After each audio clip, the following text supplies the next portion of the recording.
So much for the concern.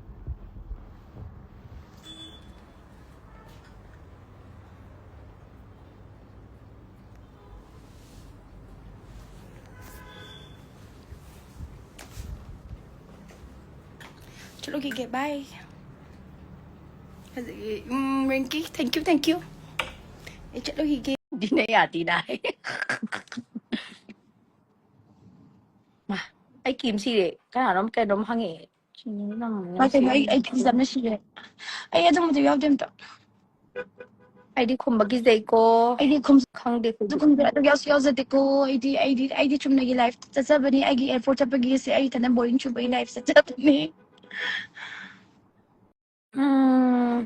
Maggie, pasabro karang bo. Sabani, kumang na, shabani, chanabin. MC.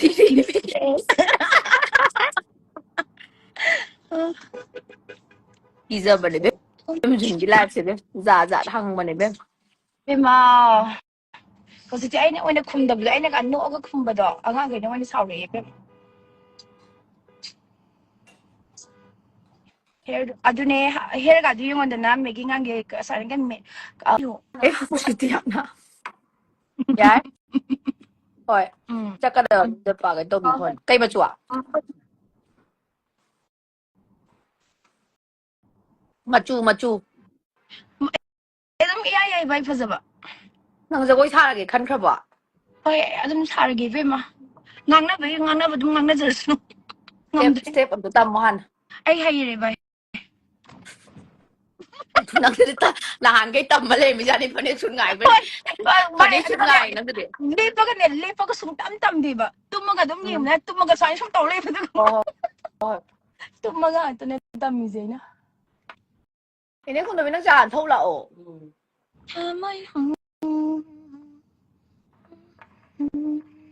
Nang nahan ya sit na model ay kanda na phone tawid da. Hoy. Ay na mo daw. Ma Mumbai da mo inahan gi kano gi mo gi event ma chaki do adu taro ga goa mo chaki ba. Mo ngon de cash le gi pagi at pagi correct. Ay da nga adugi situation na kamay tayo ba like sina kan na dukan si da sa pot sagi ni ngai tawri ba. Ma se kano su. Pinaus la eh.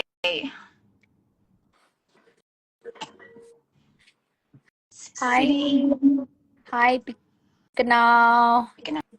My name is Lily. Taro na. Ay nga mo dito. Ay Pinao. Amalay yun eh. Ay na video number mo no yun da. Mami siya talaga tapos. Ang ba kano gi, right siya talaga tawo. Lay man na ako Pino. Lay man na ako biyen tawo. Kay no Pinao. Toto bu kay no. Kay no. Kay daw hay no. Pinao long flight mi tàu hay Pinao jun se. Ado mayum sa lo ka la aga mo flight tong doy ni hay.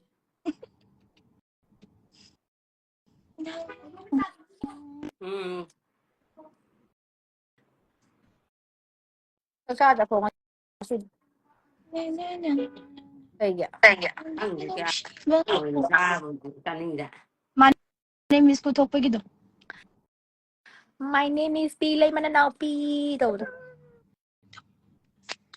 हाय लड़की की शादी करना है हमको please number दोना है खनाने हम सिन नाम तो इसी बो चन्ना रिगम तो समझ पे यिंग तो यिंग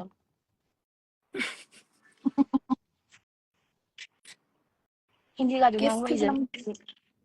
हिंदी का चाहिए तो हाई ट्रेन नाउ हम हाई दे माल हिंदी जाइब जाइ थलम तो पिना हिंदी दा माली माने बदुंग ngang दे okay ay yo re ano bro flight miss pumonda yumda lay